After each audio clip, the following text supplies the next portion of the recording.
Egipto en los tiempos de los faraones. Un imperio rico y poderoso. Pero el pueblo de Israel vive en la esclavitud, oprimido por un tiránico faraón. Para ganar la libertad de su pueblo, Moisés envía 10 plagas a la tierra de los faraones. Como muestra de la ira de Dios, las plagas devastan Egipto. Traen la desolación, la enfermedad y la muerte. Al menos según dice la Biblia. ¿Pero son solo leyendas o estos hechos sucedieron en realidad? Las plagas bíblicas.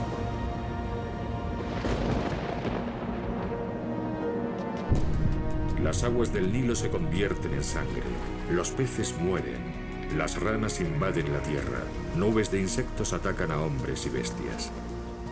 Después llegarán las enfermedades.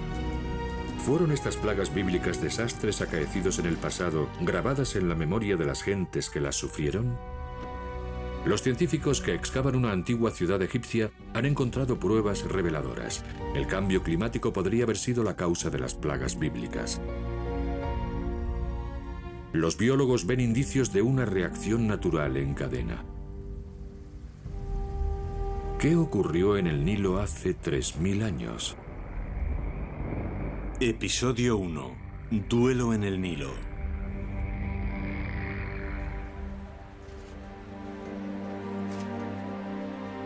Jerusalén, 700 años antes de Cristo. En la próspera capital de los israelitas reina un espíritu de renovación religiosa. En las nuevas escuelas de caligrafía de los templos se combinan antiguos textos e historias populares en una obra que marcará un hito. Es el nacimiento de las Sagradas Escrituras. Aquí es donde los estudiosos hebreos ponen por escrito la historia de las 10 plagas, un hecho central en una gran epopeya, un nuevo y radical relato de la revelación y la creación.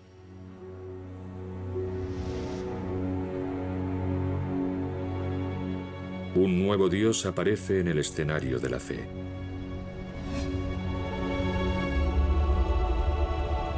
Se revela ante Moisés adoptando la forma de un arbusto ardiente. Uno y todopoderoso, el Dios Yahvé. Elige a Moisés como su profeta y al pueblo de Israel como su pueblo. En Egipto, los israelitas viven como esclavos al servicio del faraón. Dios les ha prometido la libertad y un hogar. Y encomienda a Moisés la tarea de liberarlos de la esclavitud y conducirlos a la tierra de Israel. La Biblia describe un viaje arduo y milagroso. El libro del Éxodo plasmó esta historia en palabras. No sabemos qué antiguos acontecimientos inspiraron a los escribas, que dataron estos hechos mucho antes de su tiempo. En el centro de la historia está la heroica figura de Moisés. Como profeta de Dios exige al faraón que libere a su pueblo. Señales y milagros demostrarán el poder de Dios.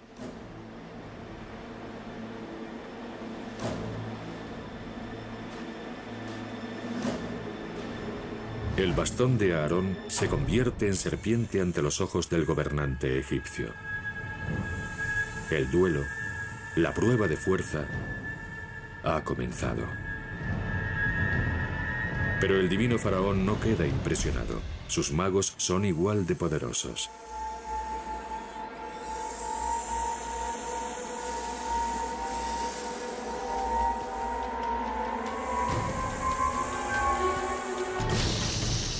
Cuando las dos serpientes se enfrentan y vence la de Moisés, el faraón no admite la derrota. Dice la Biblia que endureció su corazón y se negó a dejar marchar al pueblo de Israel. No es posible confirmar históricamente la narración bíblica, porque no se dice el nombre del adversario de Moisés, el nombre del faraón. Pero sí hay pistas sobre el escenario de la acción, ya que se mencionan dos ciudades egipcias, Pitum y Ramsés.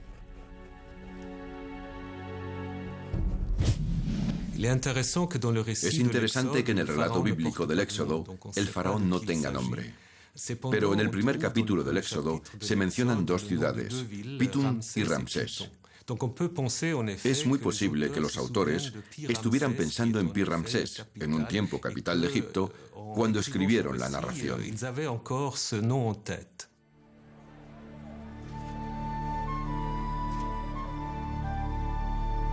Pi-Ramsés era una gran metrópolis situada en el delta del Nilo. Pero la ciudad bíblica de Ramsés desapareció repentinamente del mapa en tiempos antiguos y no fue redescubierta hasta finales del siglo XX.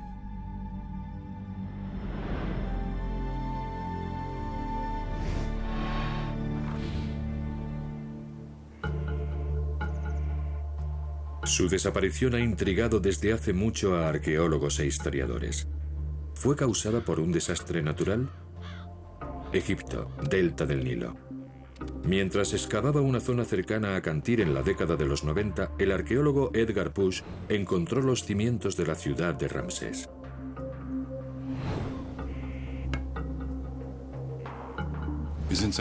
Queríamos comprobar si era aquí donde había estado la ciudad de Ramsés. Estábamos seguros de que nuestras teorías eran correctas, pero no teníamos pruebas. Como una inscripción que dijera, estás entrando en la ciudad de Ramsés. Eso sencillamente no existe.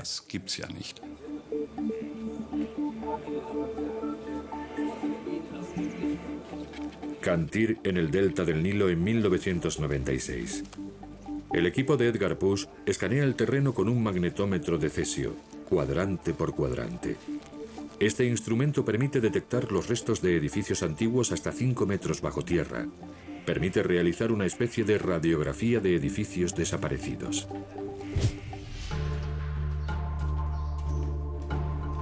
Cuando se analizaron las imágenes, los resultados fueron sensacionales. Se trataba de una ciudad desconocida, con amplias avenidas y estrechos callejones. Barrios de lujosas villas y populosos vecindarios de obreros, templos y palacios.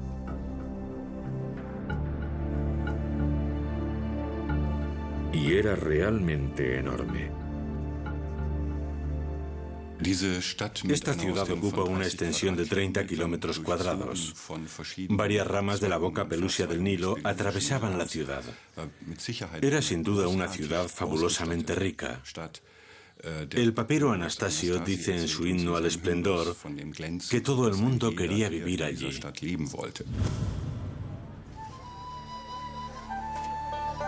El gran faraón Ramsés II da su nombre a la legendaria ciudad de Ramsés. Su situación privilegiada en el delta del Nilo atrae a un gran número de mercaderes y viajeros.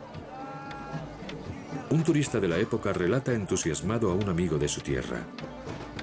Este es un lugar maravilloso. En sus alrededores abundan las cosas buenas: cebollas, lechugas, granadas, olivas, higos y un dulce vino. Todo el mundo es feliz, pues nada pueden echar en falta. El pueblo ya no está tan satisfecho como las clases ricas. Pi-Ramsés parece un auténtico paraíso. No se tienen datos de ninguna crisis, ni de una cadena de plagas. Y sin embargo, esta ciudad experimentó un desastre que lo cambiaría todo.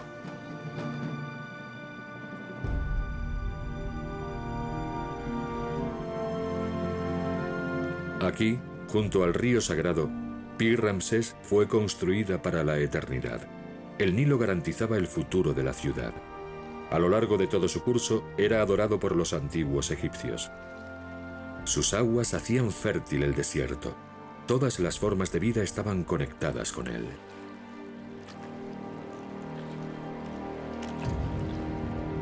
La Biblia cuenta que Moisés invocó la primera plaga con un golpe de su vara sobre las aguas.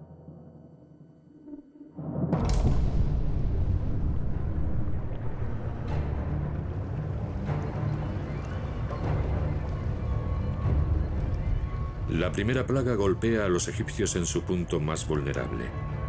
Su corriente de vida se transforma en una marea de muerte. El Nilo se tiñe de rojo, sus aguas apestan y se tornan venenosas.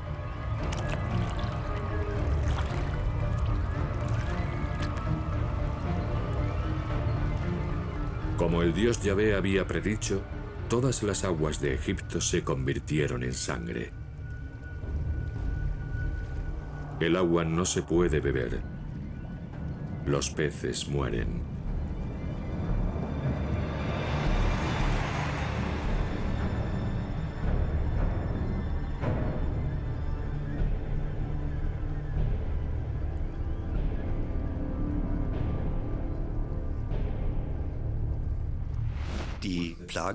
La historia de las plagas refleja un conocimiento obtenido a través de la experiencia.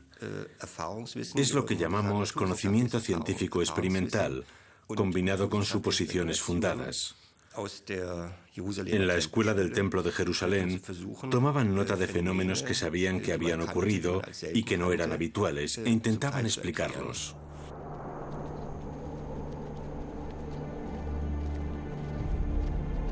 Que el Nilo se enturbiara o se tiñera de rojo no era nada nuevo para el pueblo de Egipto.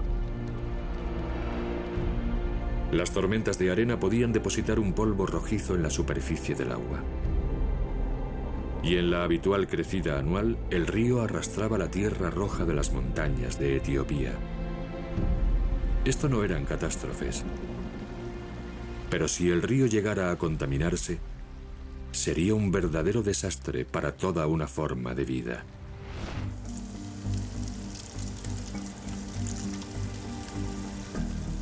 En el Instituto Leibniz de Ecología del Agua y Pesca Interior de Berlín se estudia la compleja interacción de los sistemas ecológicos.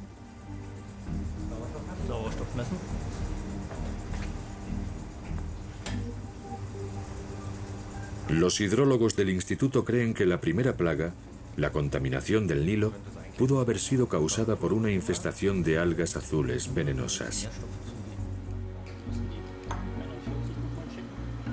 Tienen incluso una sospechosa. Están investigando las propiedades de un alga de color rojo Borgoña, que en realidad es una bacteria, y encaja con el perfil mejor que ninguna otra. Se desarrolla en aguas dulces. Sabemos que ya existía hace 3000 años. Es altamente tóxica. Y es roja. El biólogo Stefan Flugmacher sueña con resolver un misterio de la antigüedad. Una posible explicación de que el Nilo se tiñera de rojo es la aparición del alga rojo Borgoña, la Oscillatoria rubescens, una hermosa especie de cianobacteria de color frambuesa. Se multiplica espectacularmente en aguas cálidas que fluyen lentamente y tienen altos niveles de nutrientes, y cuando muere tiñe el agua de rojo.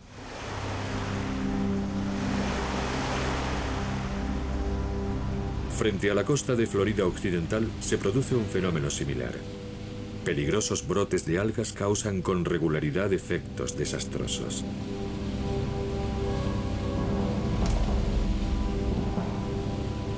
Este fenómeno tóxico es conocido como la marea roja. El alga no siempre es roja. En aguas profundas es incolora. Por ello, los científicos toman muestras a diferentes profundidades y en distintos puntos para calcular cuánto se ha extendido. Alan Chembela es un experto mundial en algas tóxicas. En algunos casos, las algas forman una capa superficial en el agua. Es lo que se llama una marea roja clásica y puede verse claramente. Pero mucho más a menudo, el brote se produce bajo la superficie. No se puede ver a simple vista desde fuera del agua.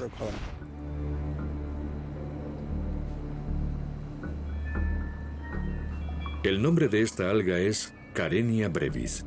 Mide unas centésimas de milímetro y es una alga tóxica muy agresiva que libera un gas nervioso. Los científicos han encontrado en sus muestras más de 1 millón por litro. Un brote de Karenia puede durar semanas, meses, incluso más de un año.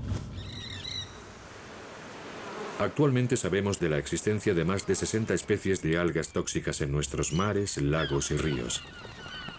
Y no hay nada que podamos hacer al respecto. Las algas no son nuevas. Ya existían antes de que apareciéramos los seres humanos. Y lo más probable es que sigan aquí mucho después de que hayamos desaparecido de la faz de la Tierra.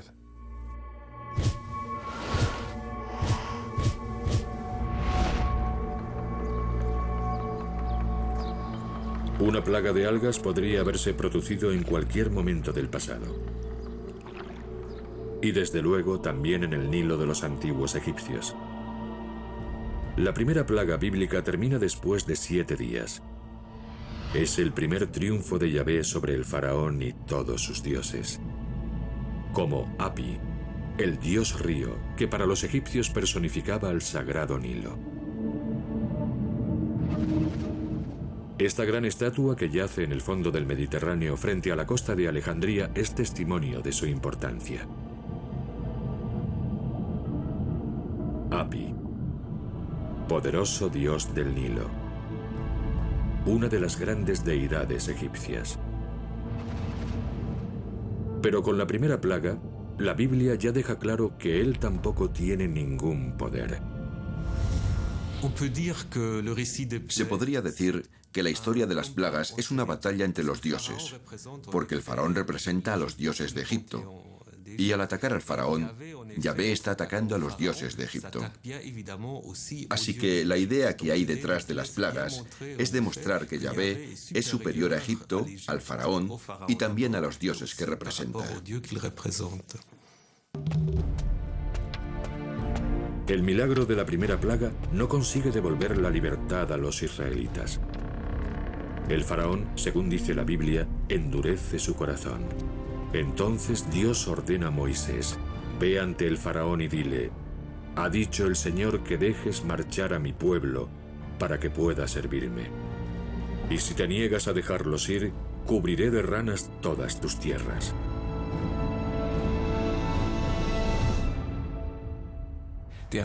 La Biblia nos cuenta que el faraón con el que Moisés tiene que tratar es muy obstinado. Tiene una imagen absolutamente desmesurada de sí mismo. Es un déspota que oprime al pueblo de una forma totalmente arbitraria. Esta es una representación malintencionada, una visión muy discutible de Egipto. Porque por supuesto los dioses están por encima del faraón y él es responsable ante ellos. La Biblia omite intencionadamente que, por supuesto, los egipcios tenían su propio concepto de la justicia y que el faraón sabía perfectamente que los dioses estaban por encima de él.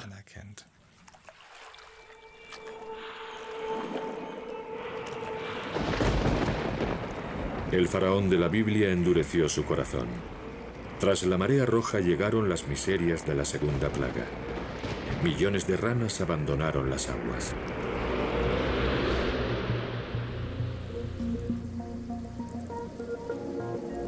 Las poblaciones de ranas experimentan variaciones naturales. Los científicos del Instituto Leibniz de Berlín están intentando averiguar qué puede provocar una plaga de ranas. ¿Qué cambios medioambientales conducen a un incremento anormal en su reproducción y metamorfosis? La transformación de un renacuajo en rana está gobernada por las hormonas. Normalmente el proceso dura entre 8 y 10 semanas. Los científicos han descubierto que el estrés medioambiental puede provocar una aceleración en la metamorfosis de las ranas. En este experimento se ha estresado artificialmente a los renacuajos administrándoles más hormonas. El ritmo de la metamorfosis se mide bajo el microscopio. La conclusión es que unas condiciones medioambientales negativas pueden llegar casi a doblar su velocidad de desarrollo. El profesor Werner Kroas nos explica qué estímulos medioambientales pueden ser los principales culpables. Cuando los renacuajos se ven sometidos a estrés, especialmente durante las sequías, pero también cuando hay escasez de oxígeno, este estrés medioambiental acelera su transformación en ranas. Su glándula tiroides libera más hormonas y el resultado puede ser un aumento repentino y masivo de la población de ranas. Millones de ranas cubren la tierra, invadiendo los hogares de los egipcios. Incluso llegan al palacio del faraón, pero este sigue negándose a dejar partir a los israelitas. Las extensas llanuras de Cantir ocultan miles de años de historia. La gran ciudad de Pir Ramsés, la metrópolis histórica que la Biblia llama Ciudad de Ramsés. Ramsés II, el más grande de todos los faraones. Ningún otro gobernante de Egipto gozó de tanto prestigio.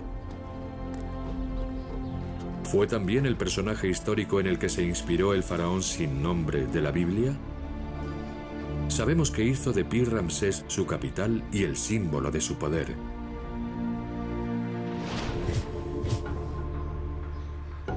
En un plano de la antigua metrópolis se ve con claridad su impresionante tamaño.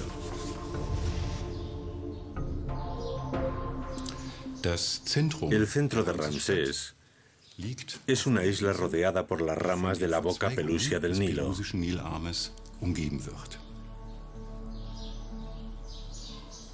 En la zona oeste de la ciudad hay un extenso distrito de villas, separado por la boca pelusia del Nilo, por esta línea oscura, un muro de contención a lo largo del río. Se puede ver que es una zona de villas porque las calles están dispuestas formando una cuadrícula que contiene parcelas de tierra con casas individuales que llegaban a ocupar varios miles de metros cuadrados.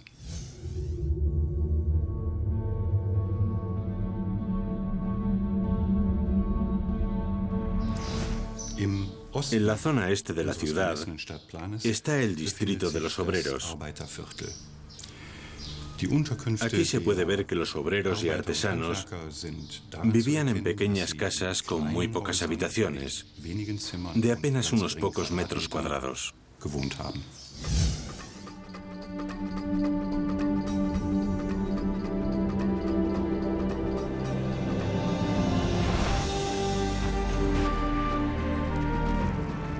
Ramsés II convirtió Egipto en una gran obra arquitectónica, erigiendo templos y estatuas gigantes a una escala jamás vista. Monumentos eternamente asociados a su nombre. Para ello necesitaba mano de obra abundante y barata. Los prisioneros de guerra se convertían en esclavos que trabajaban en la construcción de la ciudad. Otros lo hacían por voluntad propia. La riqueza de Egipto atraía a inmigrantes que llegaban huyendo de la pobreza reinante en sus tierras.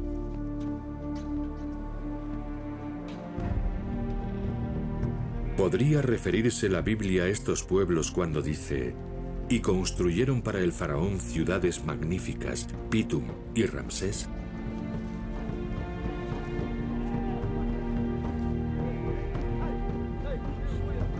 No existen documentos históricos que confirmen la presencia de israelitas en Egipto. Lo único que sabemos con certeza de las gentes que siguieron a Moisés es que eran tribus nómadas procedentes de Palestina.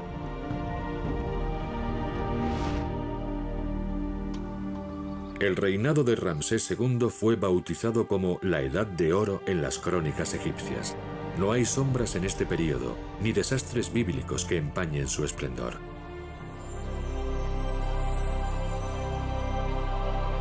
Pero menos de 100 años después de la muerte de Ramsés, en su deslumbrante ciudad no quedaban más que ruinas abandonadas.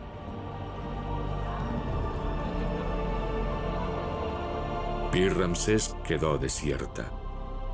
¿Pero qué ocurrió?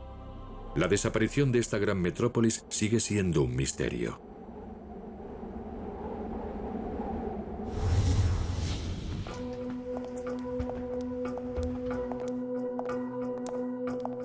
Estamos en la Academia de Ciencias y Humanidades de Heidelberg. Los paleoclimatólogos Augusto Mangini y Nicole Vollweiler investigan cambios climáticos acaecidos hace miles de años. han descubierto importantes conexiones entre el clima y el ascenso y caída de civilizaciones. Ahora están buscando la razón de la misteriosa desaparición de la ciudad de Ramsés.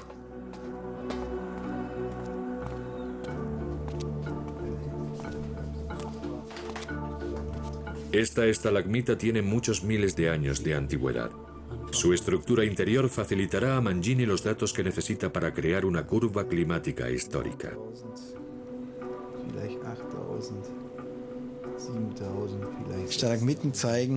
Las estalagmitas muestran que nuestros antepasados se enfrentaron a cambios climáticos numerosas veces. De hecho, nos proporcionan unos datos muy precisos sobre variaciones de temperatura y alternancia de periodos secos y húmedos en la antigüedad. Las estalagmitas se forman en el suelo de las cuevas por el efecto del agua que se filtra desde la superficie. Al atravesar diferentes capas de tierra y piedra, el agua recoge carbonato cálcico que se solidifica en el suelo de la cueva como piedra caliza. Incontables gotas de agua evaporadas van construyendo estas columnas de piedra.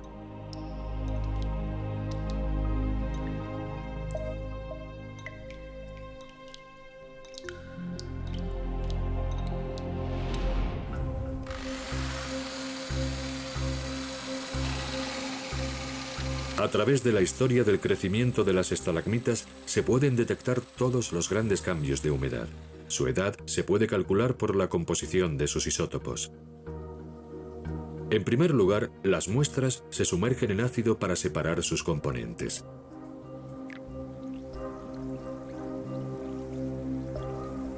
Según va acumulándose, la caliza de las estalagmitas absorbe restos de elementos radiactivos. La concentración de estos elementos proporciona los datos necesarios para calcular su edad.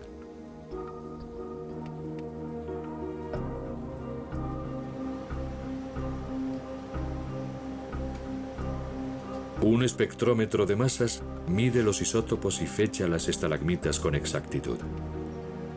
Serán necesarias 2 semanas para determinar si estas estalagmitas pueden arrojar alguna luz sobre la desaparición de Pi Ramsés. Por fin, los científicos convierten todos estos datos en una curva climática.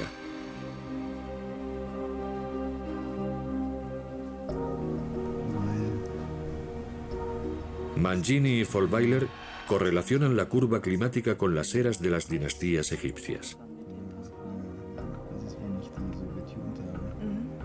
Están seguros de que el ascenso y la caída de una civilización están relacionados con los picos y descensos climáticos.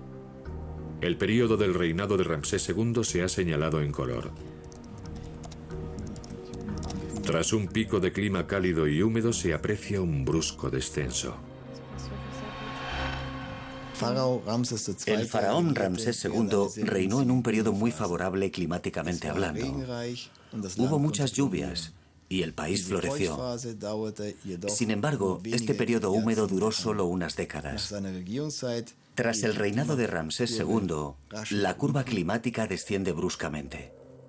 Hay un periodo seco que sin duda tuvo graves consecuencias.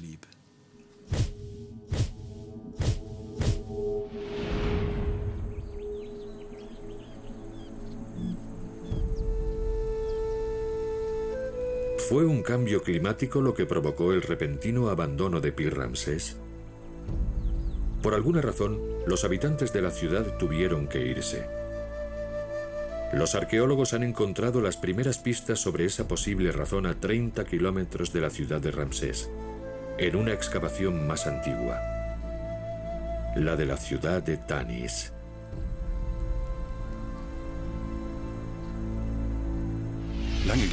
Durante mucho tiempo pensamos que Tanis era Pi Ramsés, porque allí aparecieron gran cantidad de objetos y elementos arquitectónicos maravillosos, obeliscos de granito y estatuas de cuarzo, todo tipo de objetos, todos con el nombre de Ramsés II. Todos ellos contaban la misma historia de creciente poder y esplendor de la ciudad, una historia que conocemos por los himnos y por otras crónicas egipcias. En las ruinas de Tanis se encontraron el cartucho real de Ramsés II, el símbolo inconfundible del gran faraón.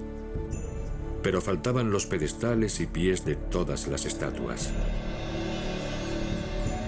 Solo había una explicación posible. Todas aquellas estatuas habían sido trasladadas a Tanis. Luego esta no podía ser la ciudad original de Ramsés. Pero ¿por qué lo habían trasladado todo? Según la historia bíblica, desastres aún peores siguieron castigando la tierra del Nilo. Para obligar al faraón a capitular y liberar al pueblo de Israel de su yugo, Yahvé castigó a los egipcios con la tercera y la cuarta plaga. Nubes de moscas y mosquitos arrasaron el país. Toda la arena del desierto, dice la Biblia, se convirtió en insectos.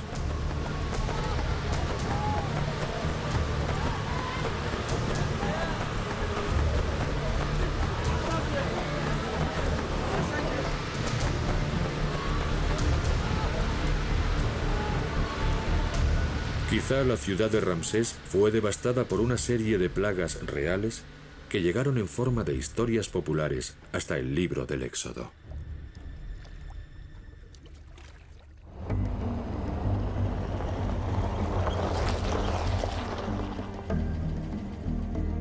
Cuando los arqueólogos se dieron cuenta de que Tanis no podía ser la ciudad de Ramsés, empezaron a buscar en otras partes. Solo sabían que Ramsés había construido su capital en la boca oriental del Nilo, la llamada Pelusia. Estamos en el límite norte de Pi Ramsés. Estos son los últimos restos de la boca Pelusia del Nilo. Imaginamos que esta era la principal entrada del tráfico comercial en aquellos tiempos. Tenía 200 metros de ancho. Ahora es un canal bastante estrecho, pero profundo. Se sigue utilizando para drenaje.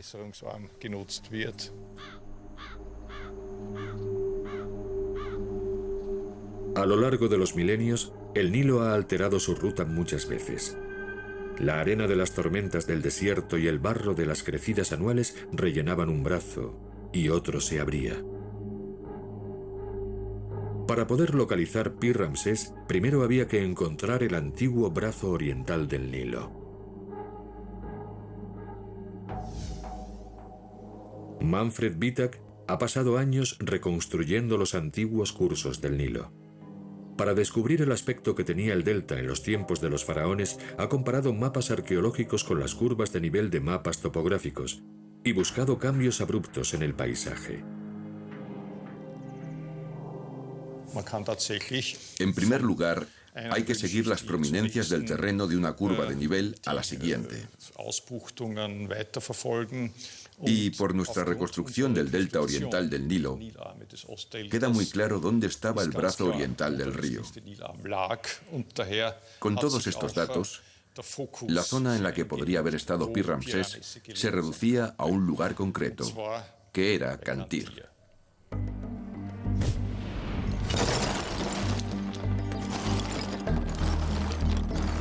Y en las excavaciones de Cantir encontraron pruebas concluyentes.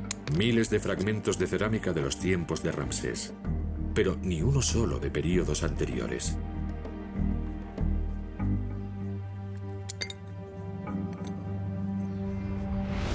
La única conclusión posible era que los habitantes abandonaron la ciudad hace 3000 años y que la región entera quedó desierta. Tuvo que haber una razón de mucho peso para abandonar una ciudad con una fantástica posición estratégica como esta. La explicación más probable es que la boca Pelusia del Nilo se llenó de cieno y de barro a la altura de Pi Ramsés. De modo que sus habitantes tuvieron que abandonar la ciudad.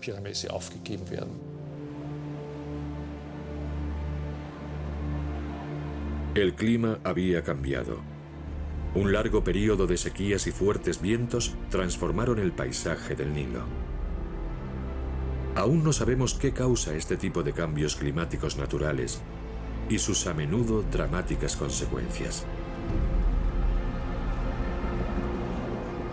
El gráfico climático del mundo antiguo muestra que se han producido cambios repentinos desde hace milenios. Para los paleoclimatólogos, estas alteraciones explican cambios radicales en las culturas de la antigüedad. Ninguna cultura abandona por voluntad propia su tierra y sus espléndidas ciudades, a menos que haya razones de mucho peso. Si relacionamos los resultados de nuestra investigación con los asentamientos de nuestros antepasados, enseguida se hace evidente que el clima siempre ha jugado un papel muy importante y que largos periodos de sequía pueden ser razón suficiente para una migración masiva. Pi-Ramsés se convirtió en una ciudad fantasma. Lentamente, el Nilo, la fuerza vital de la ciudad, quedó reducido a lagunas de agua estancada y acabó encenagándose.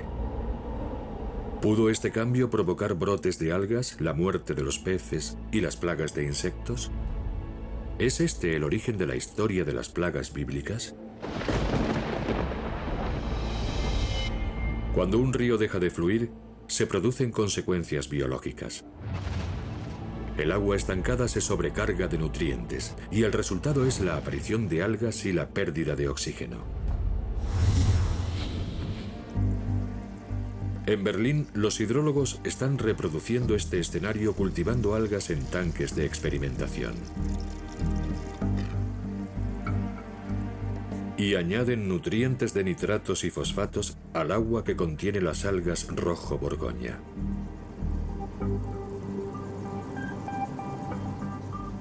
En el medio natural, el agua se colorearía de rojo en 2 o 3 semanas, indicando la presencia masiva de organismos tóxicos. Las pruebas de laboratorio muestran por qué las algas rojo Borgoña pueden destruir un hábitat acuático natural. Las mediciones indican que los niveles de oxígeno del agua descienden sin cesar según aumenta la concentración de algas.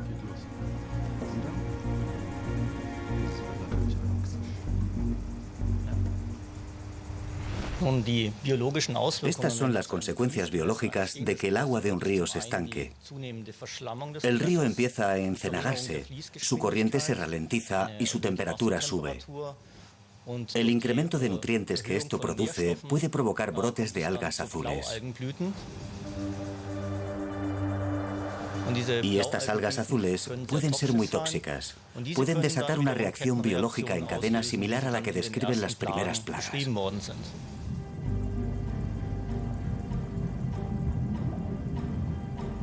El río se tiñó de sangre, los peces murieron, las ranas abandonaron las aguas y después perecieron.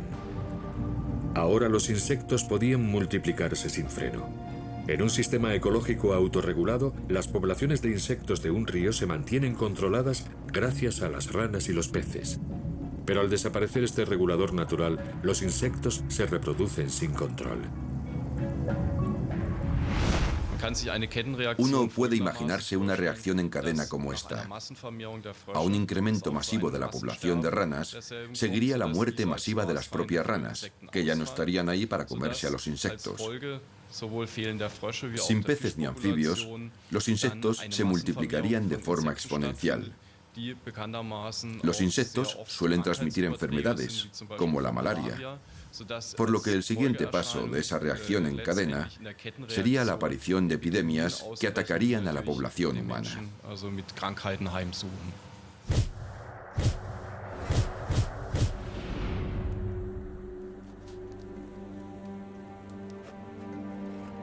Según la Biblia, las plagas siguieron sucediéndose por la voluntad de Dios.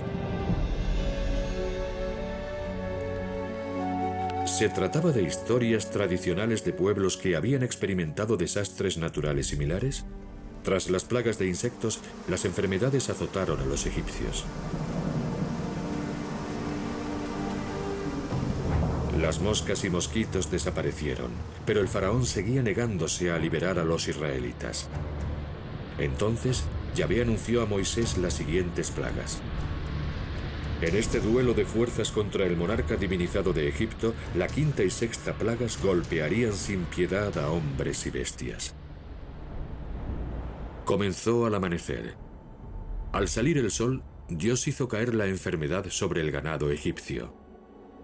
Poco después llegaba la siguiente señal, y la viruela se extendió entre los humanos.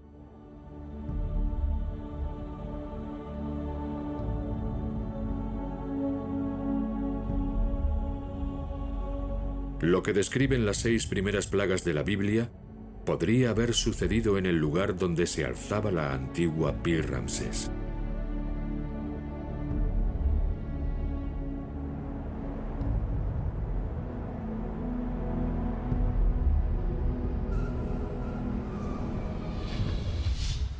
Las aguas se estancaron en la boca pelusia del Nilo, y de allí, antes de encenagarse y desaparecer por completo, brotó una plaga de mosquitos. Apareció la malaria, a la que siguieron otras enfermedades. Esto afectó dramáticamente a la población, que sin un suministro adecuado de agua potable, vio imposible la vida en este lugar. Los habitantes de la zona tuvieron que emigrar a regiones más habitables.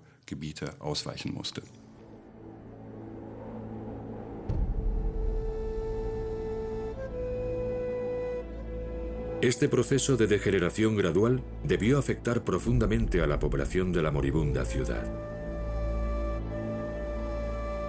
Una copia de un antiguo documento de este tiempo muestra asombrosos paralelismos con la historia bíblica de las plagas. El papiro de Ypubeg.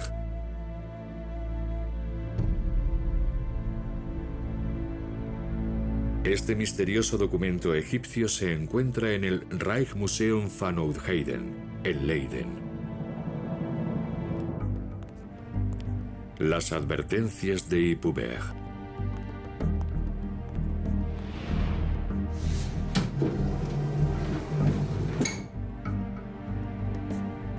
Este sorprendente texto de 4 metros de longitud fue redactado cientos de años antes de la compilación del Antiguo Testamento. En el papiro de Ypubeg, el autor imagina el caos absoluto que se adueña de una sociedad que se ha rebelado contra sus antiguos señores. Los criados tienen todas las riquezas y los que eran ricos lo pierden todo. Hay hambruna, la gente pasa hambre, el Nilo no crece adecuadamente, los dioses están furiosos con los egipcios, y contrasta esa visión con la vida de felicidad que Egipto podría tener bajo el mando de su rey si respetara las tradiciones de sus ancestros. Ese es su mensaje. Ypubeg. Suponemos que es el nombre del sabio que escribió este texto. Con un estilo poético describe desastres de dimensiones colosales.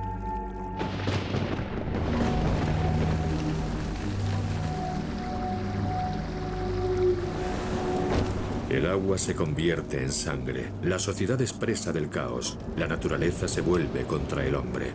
El granizo y la oscuridad caen sobre el país, mueren humanos y animales. Las plagas bíblicas contarán más adelante casi la misma historia.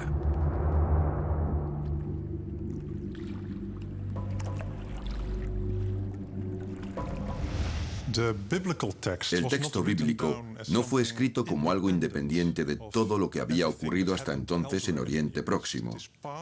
Es parte de una tradición literaria, parte de una tradición que tiene más de 1 milenio de antigüedad. Por eso, no es sorprendente que encontremos elementos como las descripciones de desastres naturales. Cuando conoces el texto de Ypubeg, se ven las similitudes con lo que lees en la Biblia. No sabemos exactamente cuándo fue escrito el texto. El original nunca ha aparecido. La copia que tenemos aquí en Leiden es la única copia que existe. Y es una copia realizada por un egipcio alrededor del periodo del famoso faraón Ramsés II.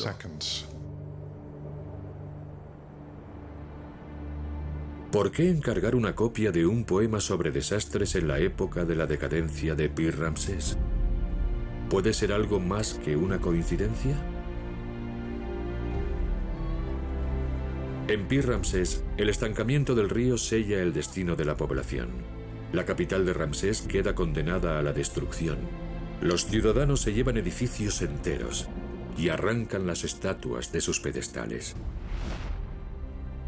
Lo trasladan todo a Tanis con la esperanza de poder volver a empezar. Los monumentos de Tanis son un testimonio de la voluntad humana, pero también del poder incontenible de la naturaleza.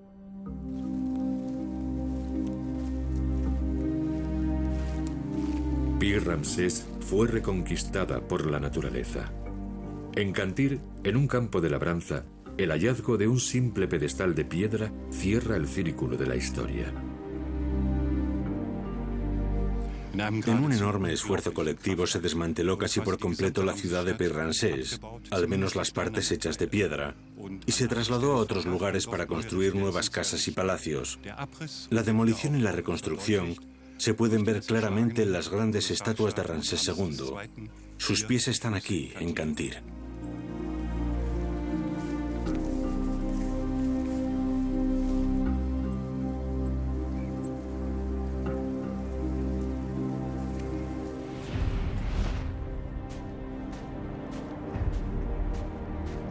¿Es este el lugar al que se refería la Biblia?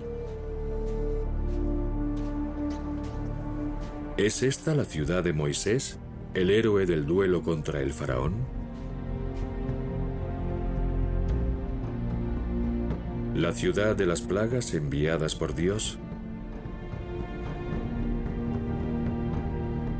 En la historia de Moisés y las plagas, el faraón no tiene nombre. Simplemente representa el poder tiránico que oprime al pueblo de Israel. En la época en que se redactan los textos bíblicos, el faraón Ramsés II es una figura legendaria. Para los egipcios, en la época en que se escribió la Biblia, Ramsés era la personificación de los faraones.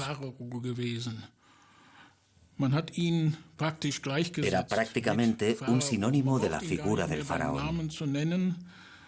Ni siquiera había que decir su nombre. Y por el nombre que se denomina a esta ciudad, el Antiguo Testamento simplemente la llama Ramsés, está claro que veían a este faraón como el faraón. A través del nombre de Ramsés querían evocar el gran poder de Egipto. Él es el símbolo de Egipto como superpotencia.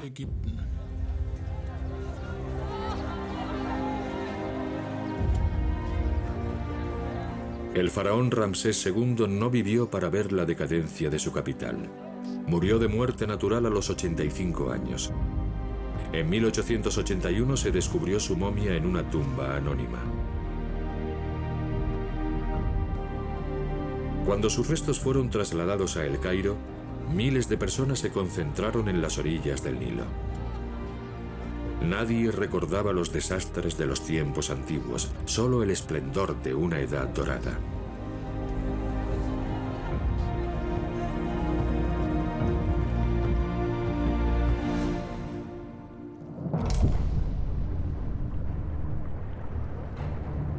Todo comenzó con un río teñido de rojo. Los peces mueren. Las ranas invaden la tierra. Nubes de mosquitos y otros insectos vendrán después. La enfermedad azota a hombres y bestias, y ahí tenemos las 6 primeras plagas del Antiguo Testamento. El encenagamiento del río es el fin de la ciudad de Pir Ramsés. Desastres medioambientales como los descritos por las primeras plagas podrían haber sido un escenario totalmente realista.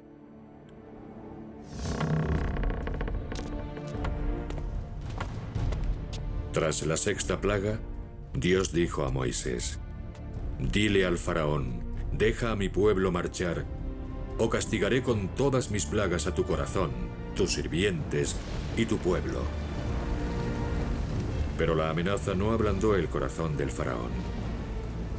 Las plagas siguieron llegando y la magnitud de los desastres aumentó.